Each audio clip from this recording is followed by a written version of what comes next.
Hello, I'm Mandy and welcome to my channel. Today I'll be reviewing a new indie puzzle game called How to Say Goodbye, which was developed by Florian Veltman and Baptiste Portefeuille. This game follows the story of a new ghost who is trying to navigate their way through the afterlife. Your job is to help them move through this liminal space by solving grid-based puzzles. We don't know much about the ghost's life on Earth because this story sort of transcends that. The game uses the relationships gained in the afterlife and interactions during gameplay to explore themes of grief and loss. And it does this in a delicate and beautiful way. It is quite a short game. It will likely take around 2 to 3 hours to complete, but it has a lot of charm and heart to it, and some very interesting gameplay. What surprised me when I first started up the game was that the player has the ability to create and personalize the ghost that the story is about.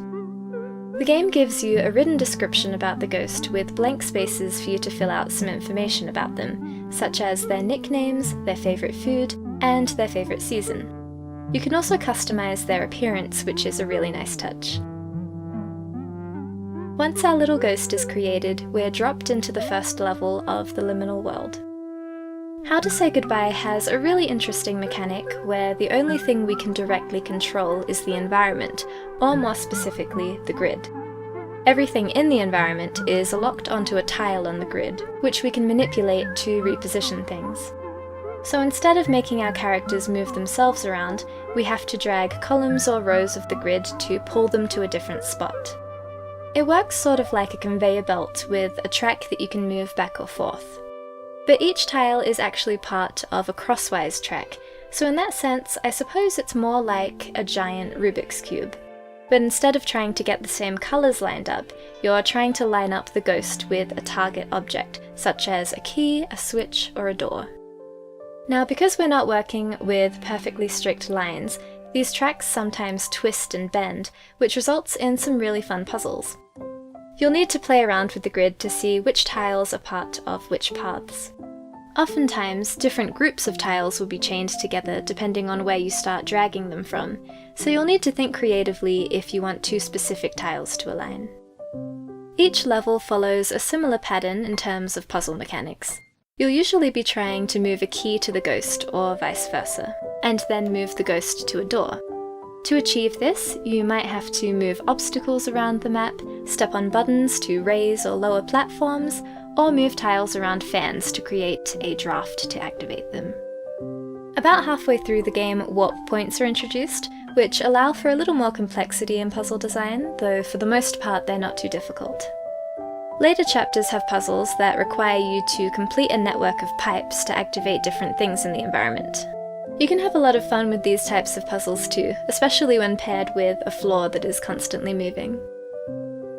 So I was very excited to play How to Say Goodbye after playing the demo because 1, it had very relaxing and engaging gameplay, and 2, I was really interested in the premise of the story and the overall theme of the game. I loved the personal touch they added to the full version by letting you create the ghost and personalize their interests. It's a simple thing, but it adds a lot of charm, I think, especially if you model your character around someone you know, which seems to be the point. I really enjoyed the concept of the grid puzzle utilised in this game, and I think it was executed well, though I did run into some small hiccups. I found that the controls would sometimes feel a little stiff.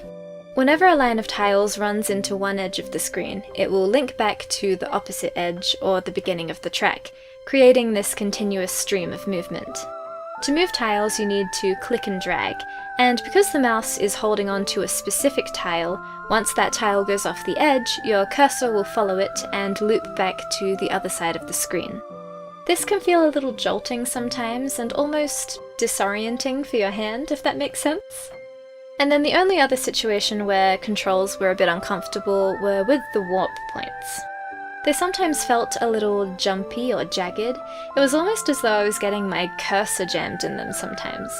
Upon reflection, I think what the issue was is that when you're moving a chain of tiles, you need to strictly follow the path with your mouse.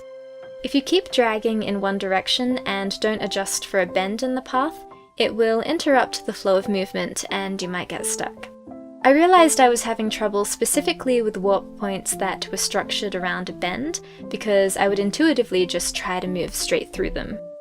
It's not really a problem per se, I think you just have to be a bit delicate and a bit precise with your movements. As for the difficulty of the puzzles, it does increase as new elements are introduced, but all in all, the puzzles were not overly challenging in my opinion. Not always easy either, but I didn't find myself truly struggling or getting stumped at any point. I think this makes the game go by faster, and it's already quite a short game, so that's not ideal. And to touch on some of the other aspects of the game real quick, it has a very soothing soundtrack, and a menu theme that was pleasantly Omori-esque, which I enjoyed. The visuals were interesting. The colour palette seemed to change quite often. There were times it felt a little washed out, other times when it was a bit dark, and sometimes just a bit off. Kind of like when you switch to a blue light filter on your phone and none of the whites look white anymore. Overall though, I did enjoy the presentation of the game, and I'm a big fan of the art design. I think it was well done and matches the tone of the game quite well.